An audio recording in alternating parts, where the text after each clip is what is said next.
Malaysia একটা জায়গা আছে ক্যামেরুন হাইল্যান্ড, ভাই গেছিলেন নাকি? ৬,০০০ ফিট উপরে, ঠান্ডা, প্রচন্ড ঠান্ডা। আমি প্রায়ই যাই, ওখানকার চা বাগানের স্নিগ্ধ হাওয়া আমাকে টানে খুব, বাতাসটা খুবই ক্লিন, ভাল লাগে।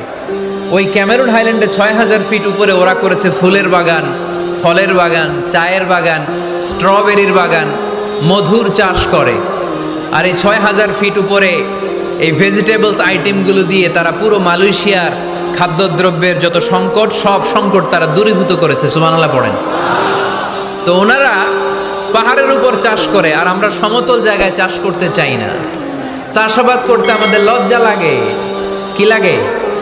যুবক ভাইয়েরা, কাজে কোনো লজ্জা নেই। কাজে কি নেই? পরিশ্রমে লজ্জা নেই।